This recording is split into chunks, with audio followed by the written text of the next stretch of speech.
ନୂଆ ବର୍ଷରେ ନୂଆ ରୁଲ୍ସ ଭାରତ ସରକାର ନୂଆ ବର୍ଷରେ ନୂଆ ରୁଲ୍ସ ଇଣ୍ଟରନେଟ୍ ୟୁଜରମାନଙ୍କ ପାଇଁ କାଢ଼ିଛନ୍ତି। କ'ଣ ରହିଛି ଏହି ରୁଲ୍ସ ଜାଣି ନିଅନ୍ତୁ।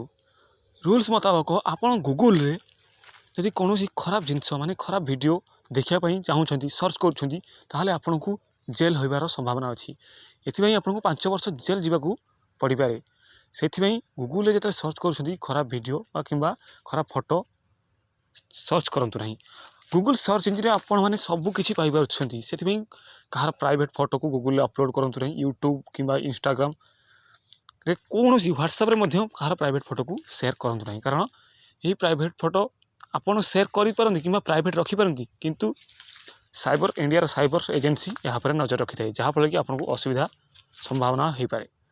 ଫ୍ରେଣ୍ଡସ୍, ତାପରେ ୟୁଟ୍ୟୁବ୍ କିମ୍ବା ଗୁଗୁଲରୁ ଆପଣ ବମ୍ ତିଆରି ହେବାର ଭିଡ଼ିଓକୁ ସର୍ଚ୍ଚ କରନ୍ତୁ ନାହିଁ। ମାନେ କେମିତି ବାଣ ତିଆରି ହେବା କିମ୍ବା ବମ୍ ତିଆରିର ଫଟୋ କିମ୍ବା ଭିଡ଼ିଓକୁ ଆପଣ ଯଦି ଦେଖିବା ପାଇଁ ଯାଉଛନ୍ତି ସର୍ଚ୍ଚ କରୁଛନ୍ତି ତାହେଲେ ୟାକୁ ଭୁଲରେ ସର୍ଚ୍ଚ କରନ୍ତୁ ନାହିଁ।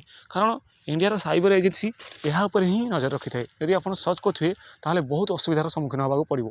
ଆଉ ହଁ, ଗର୍ଭପାତ କିପରି କରିବେ, କେମିତି କରିବେ, ଏଭଳି କିଛି ସର୍ଚ୍ଚ କଲେ ଗୁଗୁଲ କିମ୍ବା ୟୁଟ୍ୟୁବରେ ଏହା ମଧ୍ୟ ଦଣ୍ଡନୀୟ ଅପରାଧ ବୋଲି ଭାରତ ସରକାର ସତର୍କ କରାଇ ଦେଇଛନ୍ତି। ଫ୍ରେଣ୍ଡସ୍, କୌଣସି ସୋସିଆଲ ମିଡ଼ିଆ ପ୍ଲାଟଫର୍ମରେ ଆପଣ ଅସାମାଜିକ ବ୍ୟବହାର ଦେଖାନ୍ତୁ ନାହିଁ, ଆଉ କୌଣସି ଅସାମାଜିକତାର ଭିଡ଼ିଓ ପଠାନ୍ତୁ ନାହିଁ।